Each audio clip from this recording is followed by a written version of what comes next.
When there are court hearings, County Corporation Counsel are involved in those processes, as is the Public Defender's Office.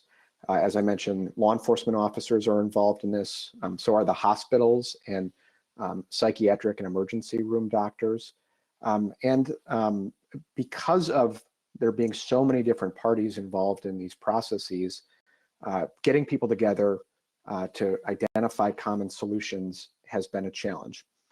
So what we have done here is brought together a very broad coalition to make sure that all of the perspectives that are relevant to addressing this issue are included and incorporated.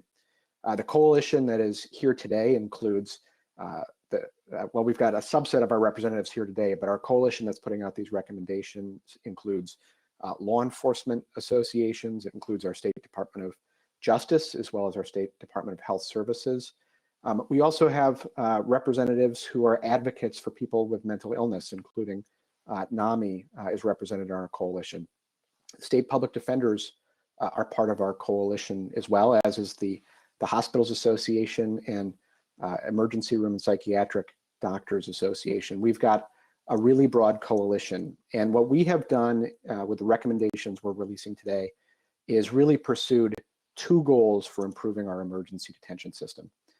Number one, these recommendations would divert more cases away from the emergency detention system so that individuals who are suffering from mental health crises, but who don't need to be in as restrictive an environment as emergency detention provides, more of those individuals can be in less restrictive environments. And so included in our recommendations is additional funding for regional crisis stabilization facilities, as well as additional funding for peer support programs.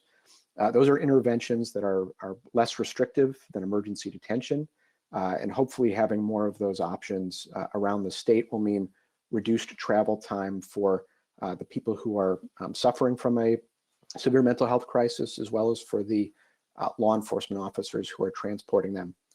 We've also suggested funding that builds upon a prior pilot program that had been passed by the legislature that provides for a response to calls involving an individual in crisis that involves not only law enforcement, but also others with expertise in providing care to people with severe mental health issues, whether social workers or psychologists or nurses who support the work that psychologists and psychiatrists do. Having that kind of blended response has been successful in some places. Eugene, Oregon has a program like that, as does the city of Denver. And we're advocating for that type of intervention here as well. We've also advocated for regional assessment services so that an assessment can be made on a regional basis before individuals are transported perhaps across the state. The second thing we're advocating for is changes that can improve the emergency detention process when emergency detention is necessary. The system was created at a time when mental health crises often led to institutionalization. That system has changed for the better over time, and what we see more of now is people who go to a facility like Winnebago Mental Health for a much shorter period of time. But it was created with long-term care in mind, which is why we have just one statewide facility. Having more emergency detention beds, inpatient psychiatric beds around the state would reduce the need for lengthy transportation, would also allow for care closer to home.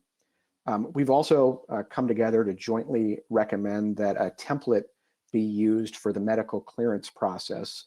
This is a process that takes place usually early in the emergency detention process because Winnebago Mental Health provides mental health services, but it doesn't provide other emergency room services. So this is the process that happens where an individual who perhaps is going to be in emergency detention is first examined to see if they are medically safe to go to Winnebago Mental Health. That's a process that has entailed significant time and sometimes inconsistent practices, and having a common form that is used and that we all are going to be promoting to those we work with will help streamline that process and lead to care more quickly and streamline the process.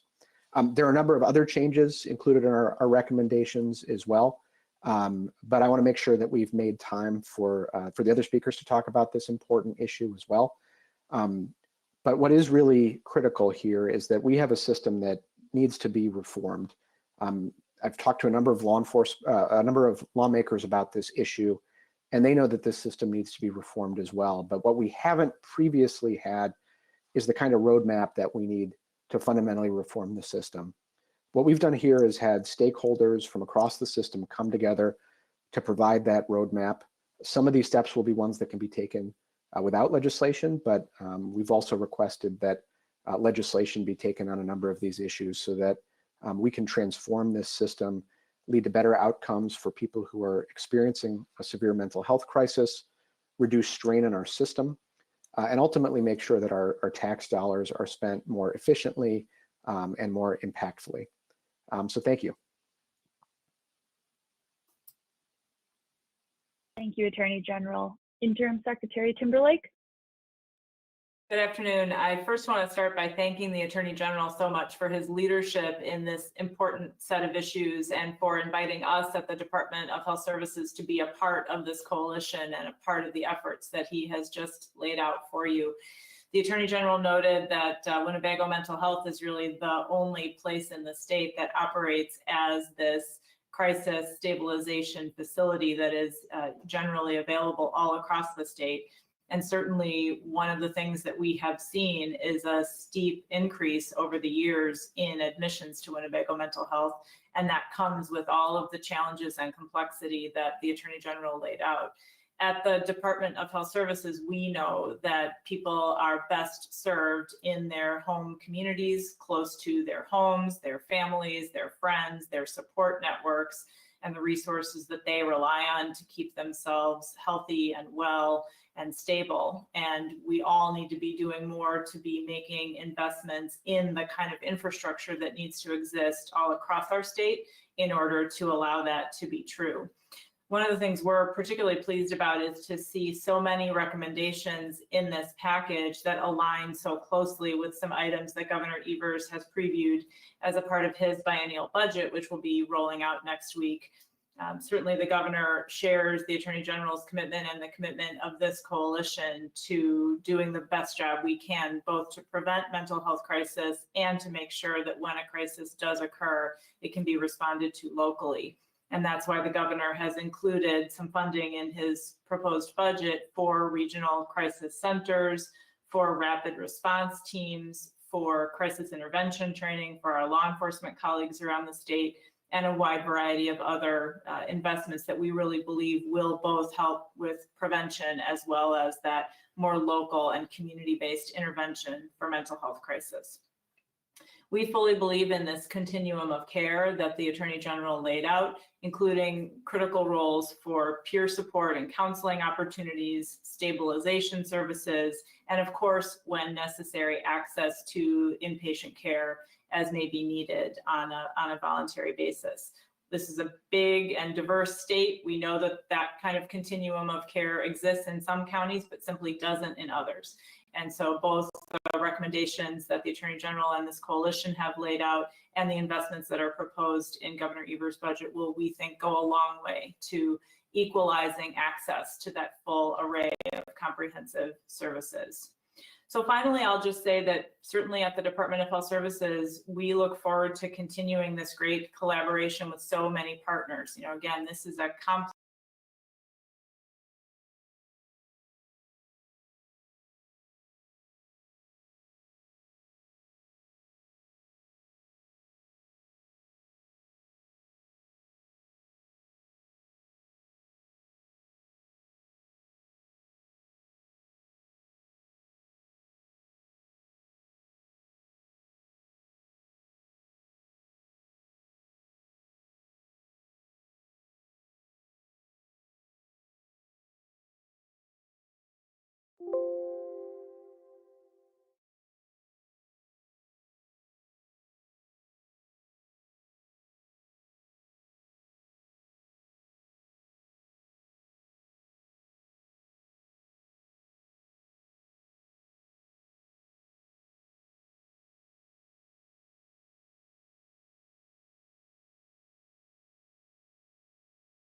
and advocacy on behalf of those affected by mental illness, along with our 28 affiliates that we have throughout the state.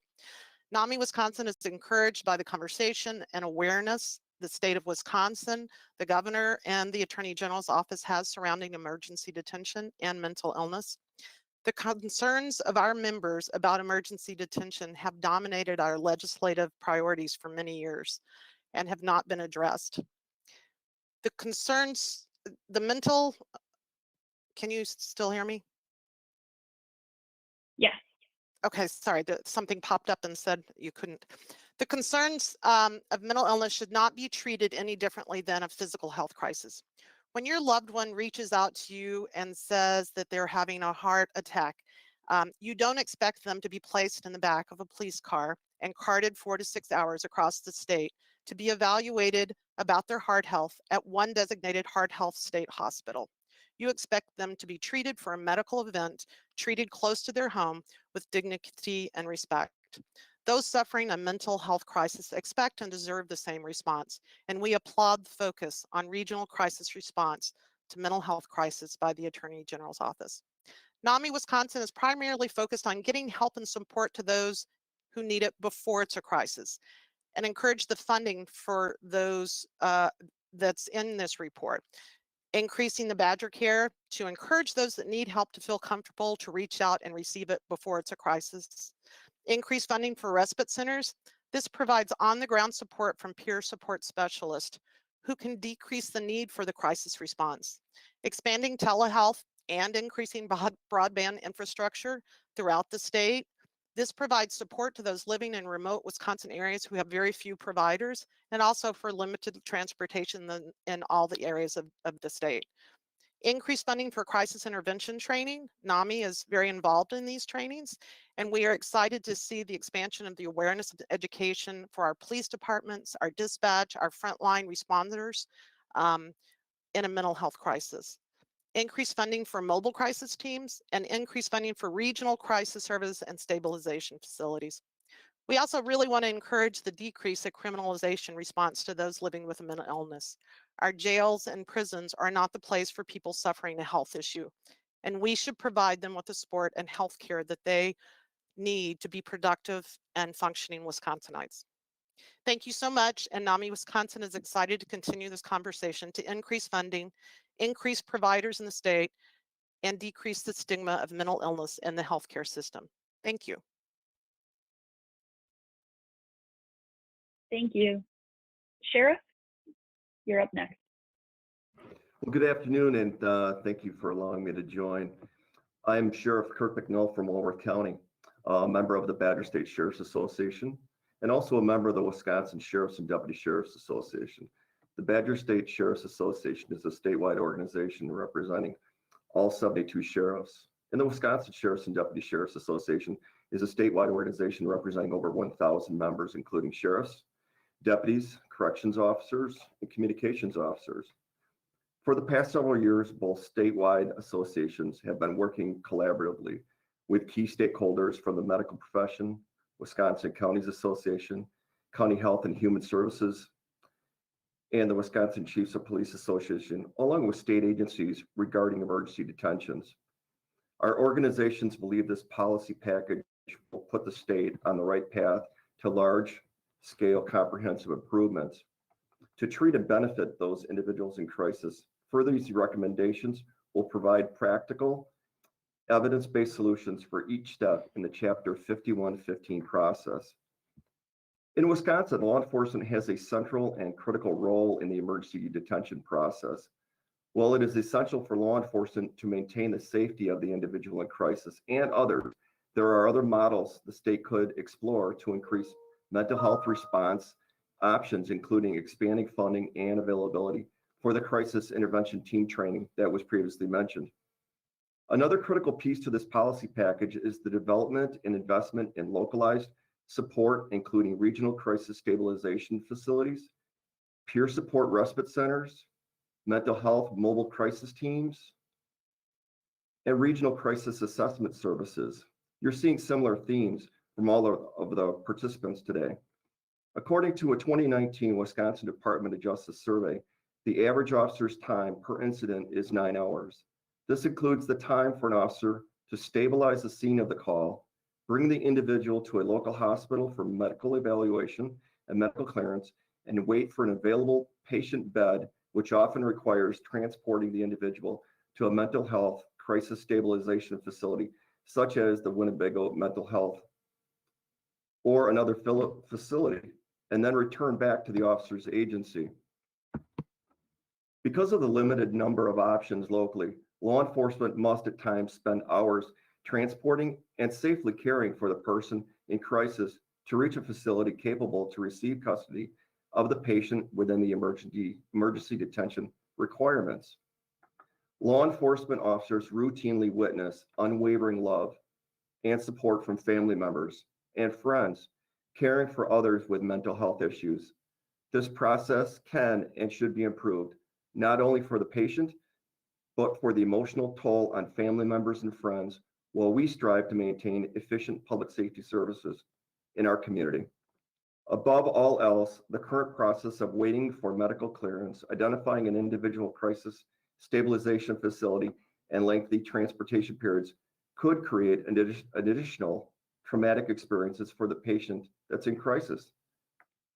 Sheriffs, deputy sheriffs, and all law enforcement throughout the state are committed to working on initiatives to improve the emergency detention process, and we appreciate the opportunity to discuss the support this public health and public safety initiative is throughout the state.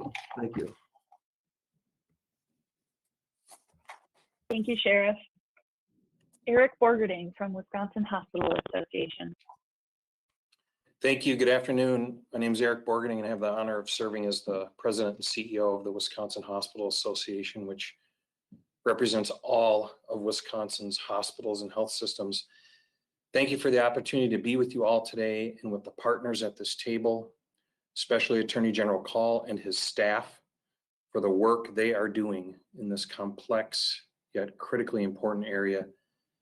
WHA applauds that work, proactive engagement and collaboration with hospitals, law enforcement, consumers, the Department of Health Services, counties, and others to develop a set of consensus recommendations that take a holistic and comprehensive approach to improving Wisconsin's mental health emergency detention process. Every year, thousands of individuals in psychiatric crisis arrive at Wisconsin hospital emergency departments.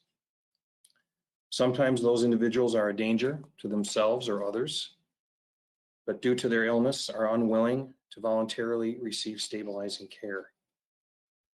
To navigate these complex situations, hospitals, law enforcement, county human services, and courts all play unique but interconnected roles in Wisconsin's emergency detention system. And each level with challenges and, more importantly, opportunities to improve if we take them on. The consensus recommendations organized by the Attorney General provide a comprehensive roadmap to improving Wisconsin's often fragmented and inefficient county-based emergency detention system. Challenges will remain, but these recommendations bring additional focus and stakeholder alignment on clear next steps to improve and reform Wisconsin's emergency detention infrastructure, and most importantly, improve the lives of many thousands of patients and families across the state. Again, thank you, Attorney General Kaul, for bringing this effort together, and to all the partners on this call and those that aren't on this call. And WHA appreciates this chance to be with you all today, to have been at this table so far, and to continue being an important part of these conversations as we move comprehensive reform forward, much needed reform forward in Wisconsin. Thank you. Thank you.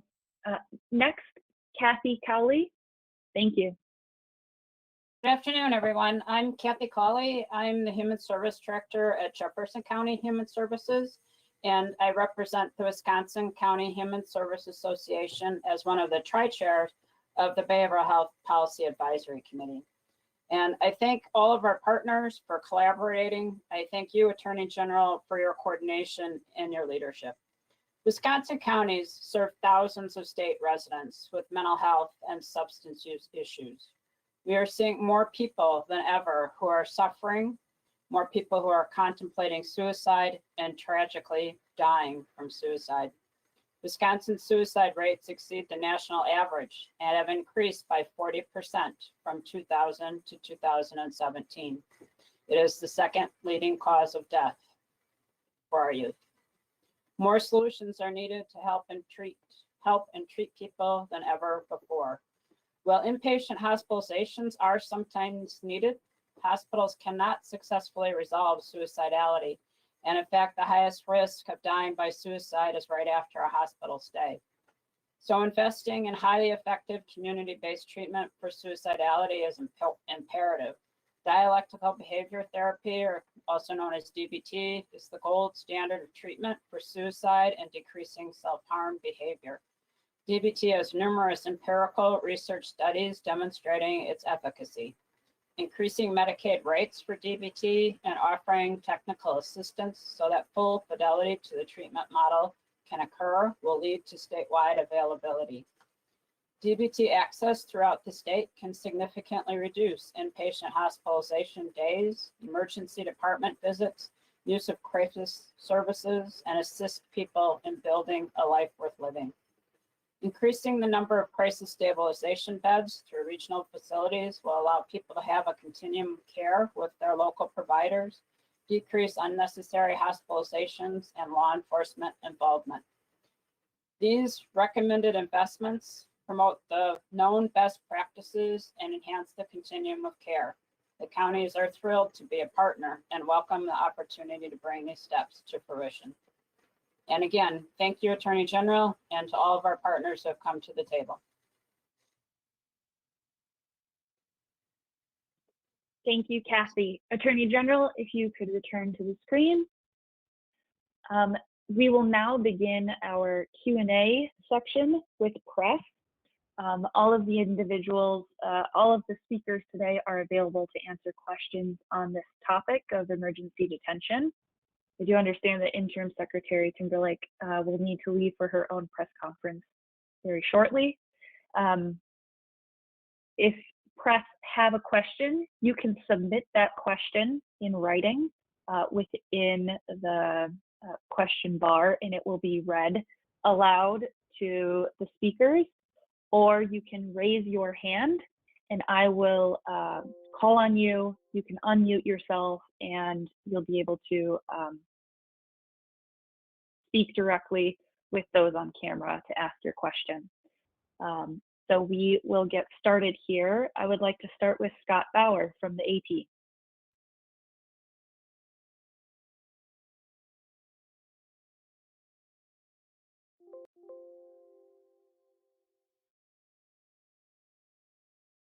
Scott, if you're speaking, we cannot hear you.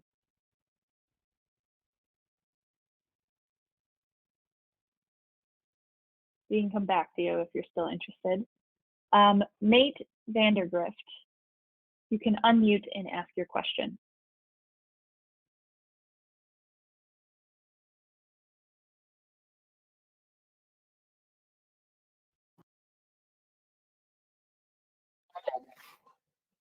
Here you go, Nate.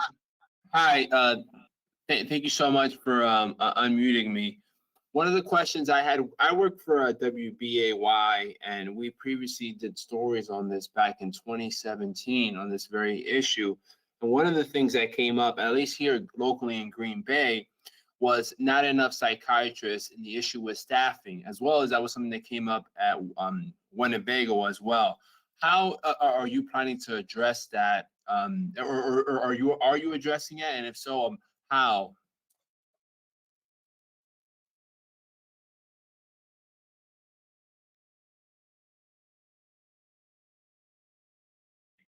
We can't hear you, Attorney General.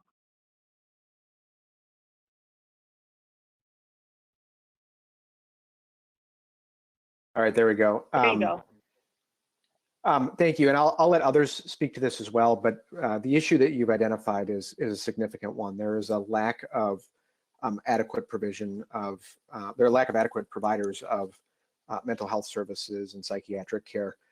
There are a few things that this does to help with that issue, but addressing that issue is also something that separately is critically important.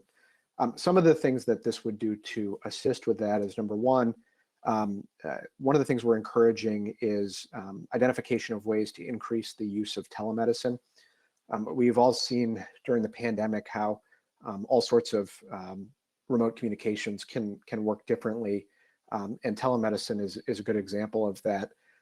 By using that service, particularly in areas where there's a lack of adequate care, we can create additional options for patients. A second thing that the policy recommendations talk about exploring is the possibility of care across state lines. There are some challenges with that, but in some parts of the state, the closest psychiatric inpatient care facility may very well be in Minnesota or Illinois rather than Wisconsin. And so we think exploring that is important. And then third, when the state makes the kind of investments that we're recommending in things like crisis stabilization facilities, that sends a message that there are stable employment opportunities in these fields in Wisconsin, and that this is an issue the state of Wisconsin is supporting. And our hope is that that is attractive to potential applicants as well. Plus, the peer support opportunity provides a different type of care, or different type of support rather, but can also help individuals struggling, but with a mental health crisis. But this is also an issue that separately needs to be addressed in addition to the steps we're talking about. I suspect at the very least, Eric Borgerding may have some points to add on that, and that others may as well.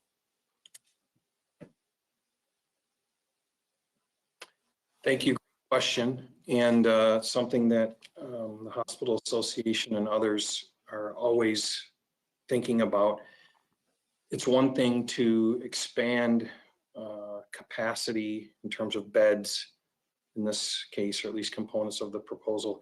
It's another thing to have the resources, particularly the staff, to staff those beds. And so it's a discussion.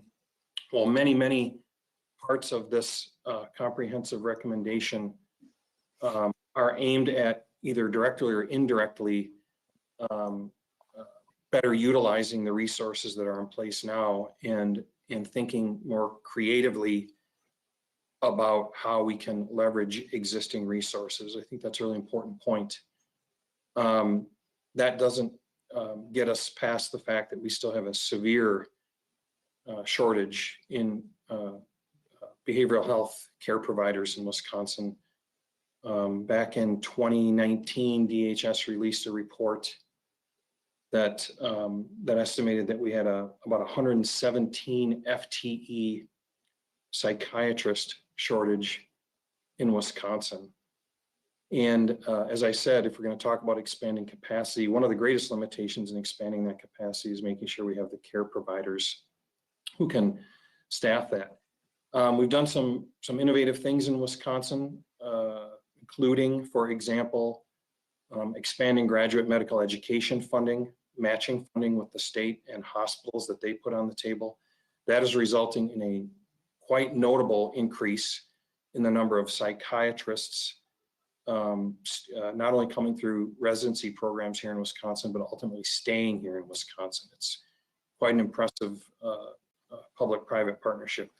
We need to be doing more of that. We need to be doing more of looking at how we can reform our regulations around our care providers and around even facilities to better leverage the resources and staff we have. Again, hand in hand with a lot of these proposals, but I do very much commend the breadth of this package because it does a lot of things that aren't necessarily reliant on staffing or solving that staffing issue overnight. And it puts in motion a lot of great ideas that can help us get there sooner.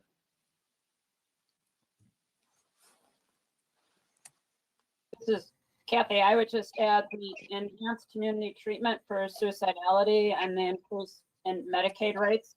I think will be helpful also. I think being part of a team of experts providing high quality community care is rewarding and also mitigates risks and draws more people to the field. And certainly the need is there for higher Medicaid rates for community treatment.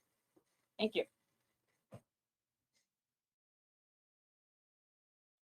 Thank you. Next, a question from Naomi.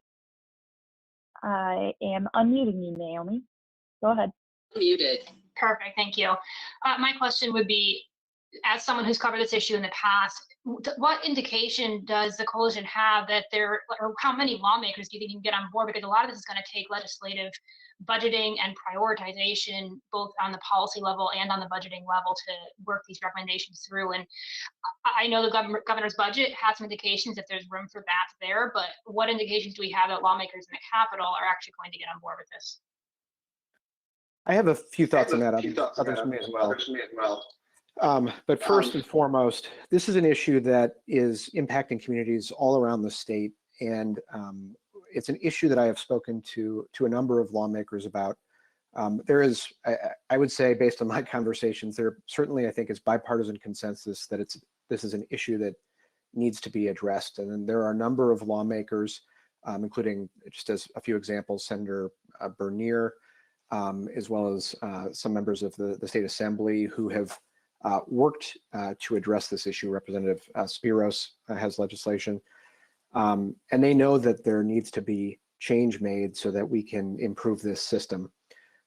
What we haven't seen, and what I think is really critical, is a comprehensive, holistic approach to this issue, and that's what this set of policy recommendations is designed to be a roadmap for. Putting this broad coalition together, I think, also helps. There are people who are concerned about this issue because of the impact that it has on people who are suffering from a severe mental health crisis. I think all of us share that as a central reason that we're working on this issue. But it also has impacts on county budgets. It has impacts on law enforcement's ability to keep officers in their communities, and it has impacts on a number of other folks as well. So I'm hopeful that that combination of things is going to lead to real progress legislatively. As Secretary Timberlake mentioned, a lot of these proposals are reflected in the governor's announcement and will be reflected in his budget. And I also think this is something that's going to be of interest to a lot of members of the legislature. The one other thing I would note about this that I think is really significant is, while we're focused on emergency detention, the issue of behavioral health is a critically important one for the state, and the significance of that issue is going to be even greater in the wake of the pandemic, with so many people isolated. And so this kind of investment in behavioral health will not only immediately address the emergency detention issue, but can also address the behavioral health issue more broadly. And by making these investments, we can save significant costs in time and healthcare costs that are going into the inefficient process that we have in place now.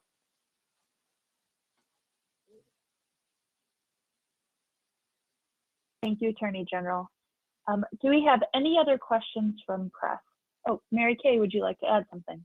Yes, I just want to give a plug. NAMI Wisconsin has we're calling Action Online. It used to be called Action on the Square, but we can't be on the square, so it's now online on February 25th, where our members and others can join us. You can sign up online, where we will have a session to review our legislative priorities and have one-on-one conversations online with the legislators, specifically on mental health and many of the things that are in the governor's budget, which also overlap many of these things that are in the Attorney General's report. So we encourage anybody to join us that would be interested, because we do think a lot of these things are important. We also think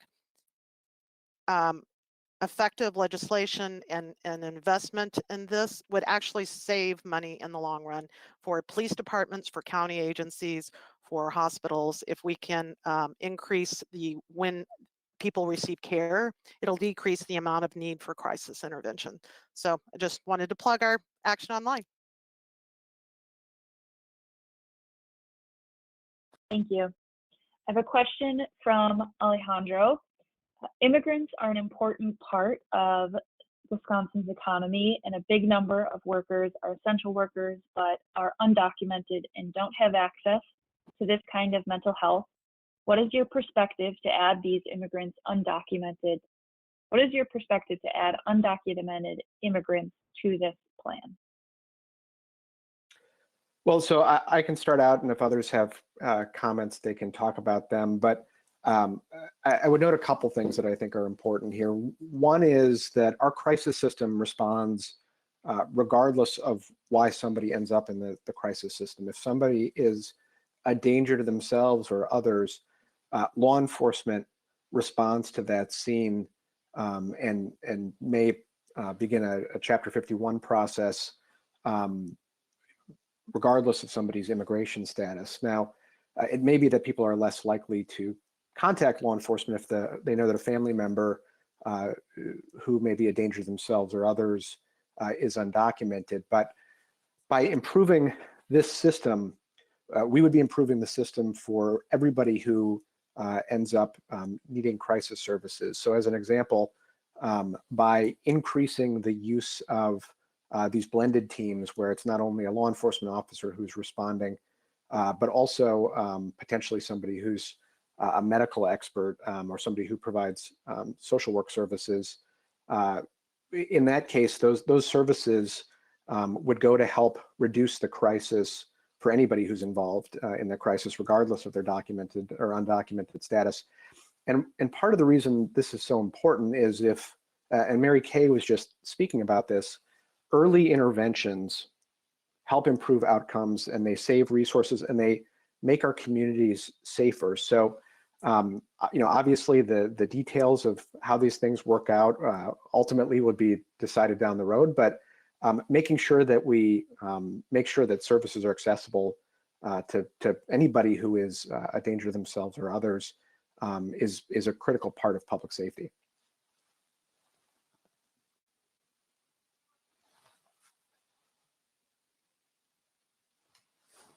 Another question from Katrina Lim with WQOW in Eau Claire.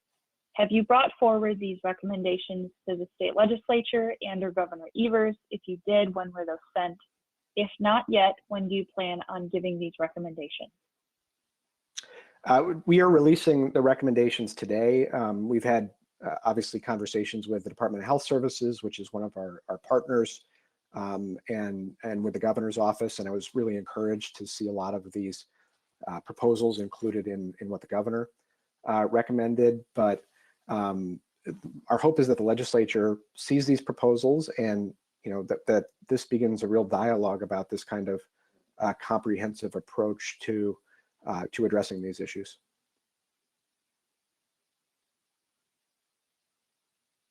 A follow-up question from Nate Vandergrift. Nate, I'm going to unmute you.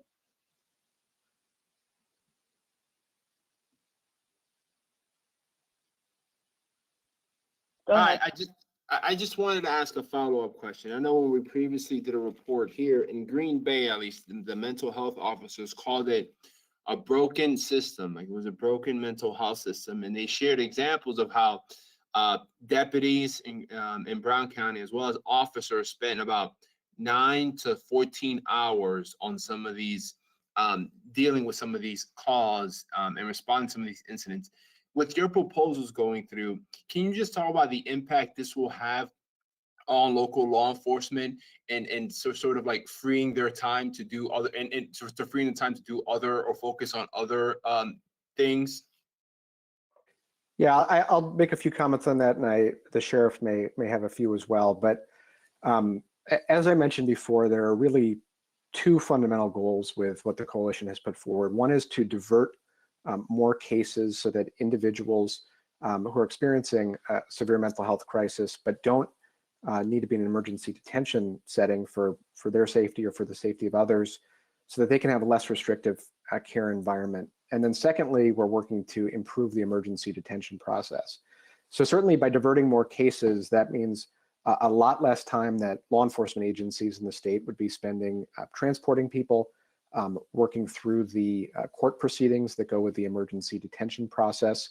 and the medical clearance process in some cases would be eliminated as well, because it may not be necessary for the type of setting that somebody would be going to. By improving and streamlining the emergency detention process when that happens, we again save more time for law enforcement in the process. And what that means is a couple things. One is that officers would be spending less time away from their communities and be able to instead do the kinds of work that in the communities they serve that we expect officers to be doing. It's also, I think, particularly important for small agencies, because when those agencies that may only have a few officers who are working at any given time, when an officer or two are participating in the emergency detention process, that can leave a community with very limited law enforcement resources at the time that transportation is happening. The one other thing I'll note is that because of that strain that can impose, having more options with more of a continuum of care closer to home, I think will lead to patients being in better care that better matches their needs, and ultimately maybe less likely to end up back in the emergency detention because they're getting a more appropriate care on the front end. And that is obviously an enormous benefit to the patient, but it also means less time that law enforcement would be spending working on emergency detention cases.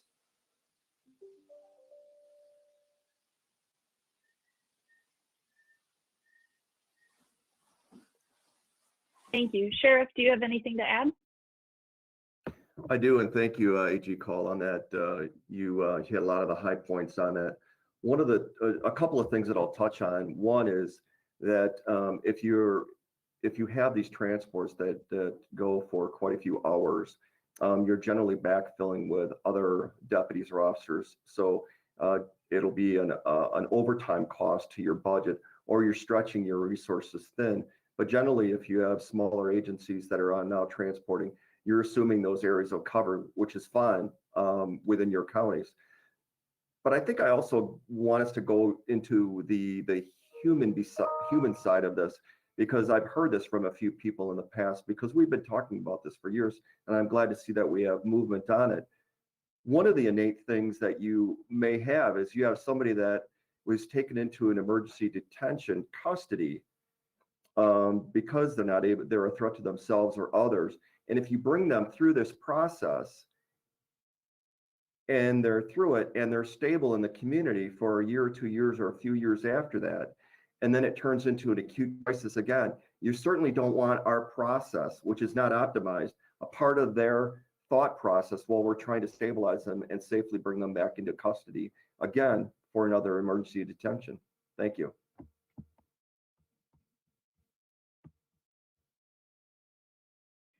Thank you, Sheriff. That's all we have time for on questions on emergency detention. So I would like to thank our speakers for joining us today. We do Rebecca, now will you have get time. off mute? Unfortunately, he had to jump to another press conference. We do have time to take a few off-topic questions from press, if you are interested. So again, you can use the raise your hand feature and ask your question directly, or submit your question in the chat. Thank you again to the rest of our speakers for joining us today.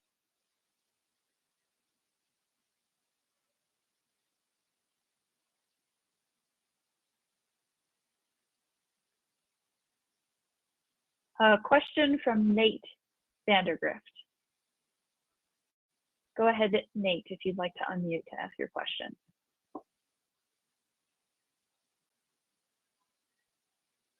Hi, I just unmuted. I don't know if you're aware about this, since this is off topic and this just happened. There was, I don't know if you're aware about this, Attorney General. If you're not, that's fine, but I figure since I have an opportunity, I'll ask you.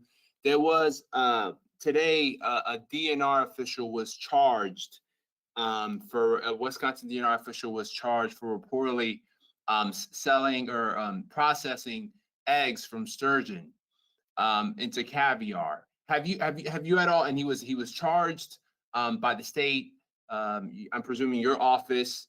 Have you heard anything about this? And anything you can shed light to in terms of the repercussions one can face with such a crime?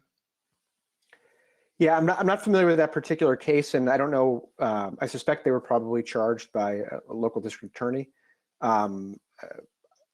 Certainly, there are clear rules in place regarding protection of our natural resources, and you know, if that's the facts as you describe them are right, it's an example of how there can be significant consequences for folks who violate the laws, and also it's particularly important that public officials follow our laws, and that if there's any misconduct in public office, that appropriate action is taken.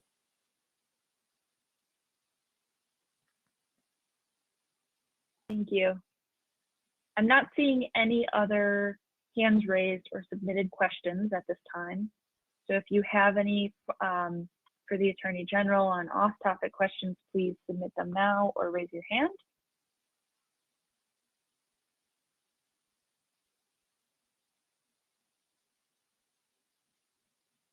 Gabriel,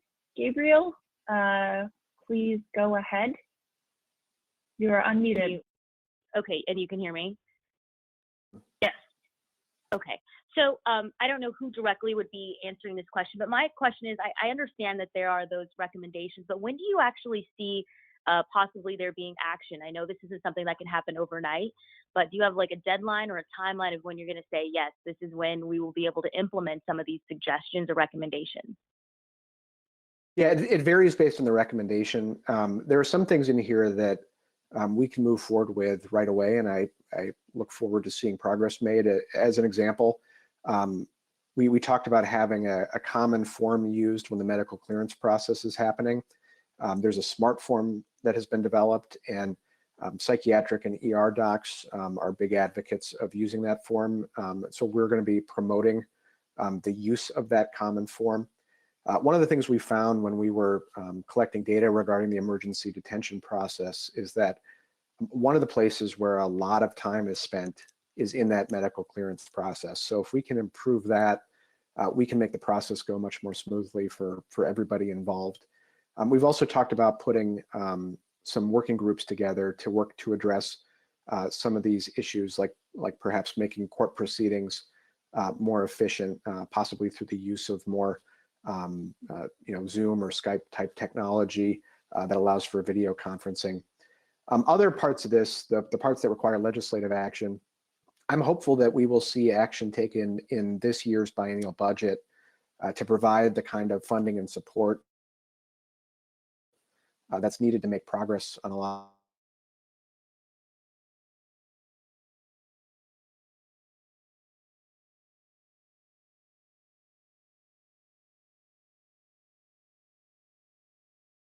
I don't know if others are having audio issues, but I can no longer hear the Attorney General.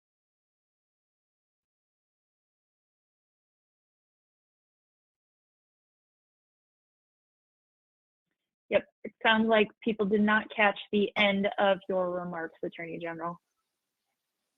Perhaps the connection. Oh, I'm sorry. I lost you there, Rebecca. I heard the end of what you said.